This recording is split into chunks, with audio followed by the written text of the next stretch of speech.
Hi, welcome to Sew Teach and Learn. Thanks again for tuning in. So today we're going to be talking about the essentials you need to start sewing.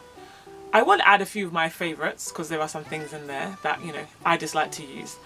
But what do you need to start sewing? So let's start with basics. You may not have a sewing machine or you may just not know where to start. I say you need some needles. There's so many different sizes, there's different lengths, there's different eyes. And if you're thinking, what's an eye got to do with a needle? The hole in the needle is called an eye.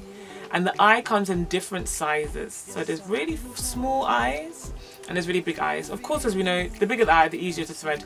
But depending on the fabric you're working with, it might be better to go for the smaller needle.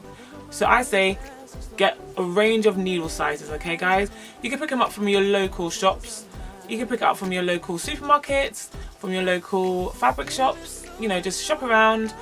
Also in the description box below will be a list of places where I have got some of my items from. For those living in the UK, for those who don't live in the UK, Amazon or your locals, support the locals guys if you can. But yeah, and guys, you need thread. Now let's just clarify this now. It is not called string, it's not called rope. It's called thread, guys.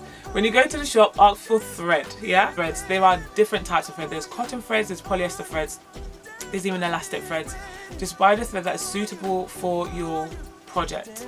Most common thread is polyester and cotton. I advise getting a range of colours if you're starting out. Of course, when it comes to certain things, you need to try your best to match the colour. So, one advice, one tip I would say is, if you don't have a colour, okay, how can I say, for example, okay, say you have beige, but you don't have beige thread. You don't even have cream or ivory. You can get away with a shade of grey.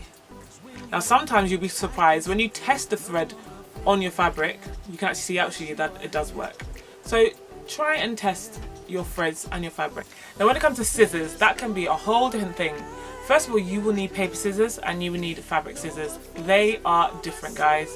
Please do not use your paper scissors on fabric.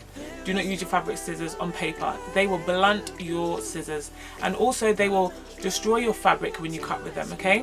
So if you're using fabric scissors, use it on fabric. They're also known as dressmaking scissors. If you want big boys, they're called shears. I love using shears. They're heavy duty and they last many, many years. Now you can tell the difference between a paper scissors and fabric scissors. Paper scissors remind me of a triangle. They're equal at the top and go to the point in the middle. Fabric scissors is flat on one side and up on the other. So that is the best and easiest way to tell between a paper scissors and a fabric scissors. Fabric scissors are normally very sharp, of course, to be able to cut through different types of fabrics. Like rotary cutters. People ask, should I get scissors or rotary cutters? Rotary cutters are amazing. I'm so used to scissors and shears.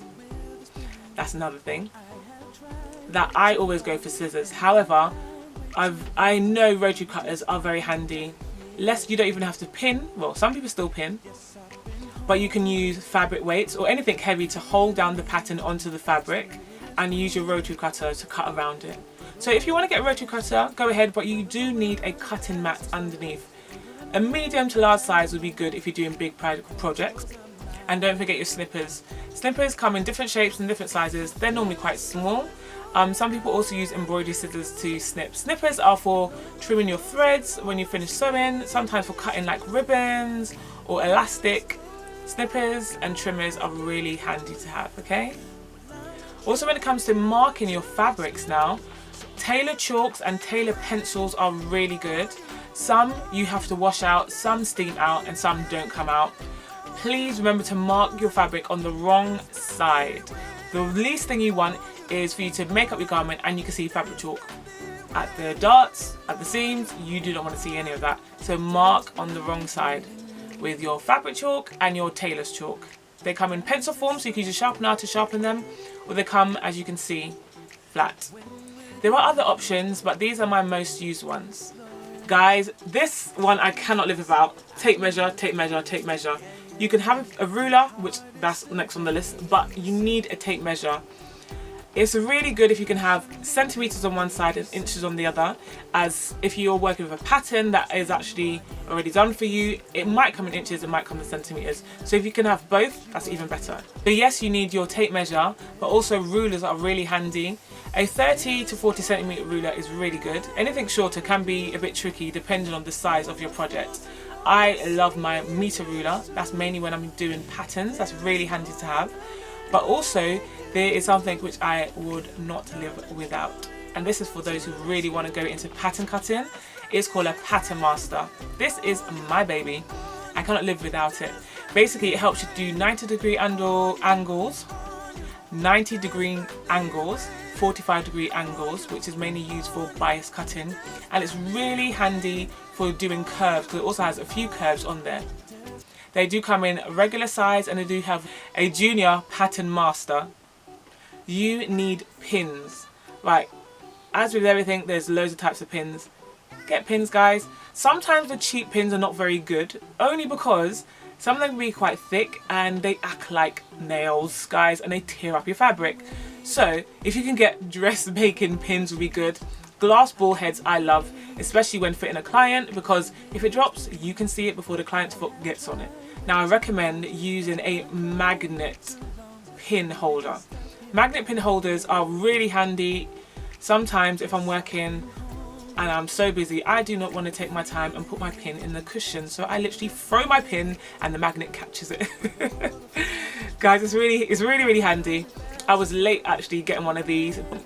Before I actually got a professional pin holder, I actually used a magnet, and guess what, it works the same, but a lot of magnets are small, so magnet holders are excellent.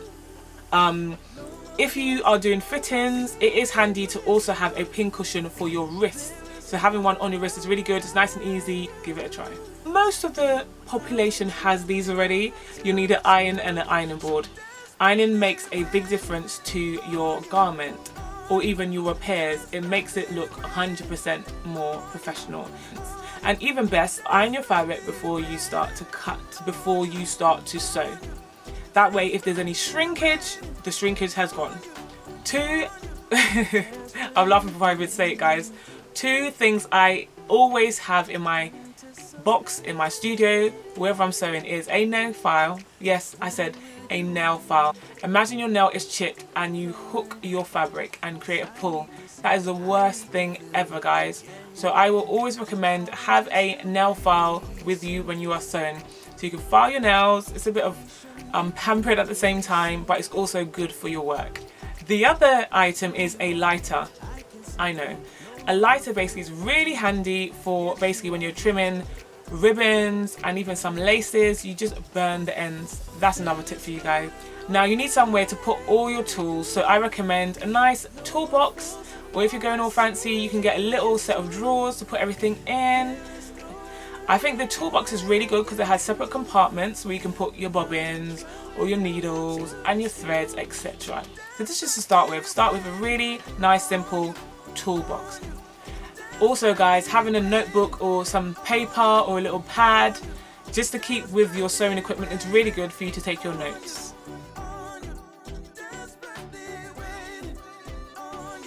When it comes to sewing machine, that is a whole nother video, guys. I would say if you're just starting out and just planning to do little projects, get a standard sewing machine. They have ones called MIDI. I've never used them before. They might be good.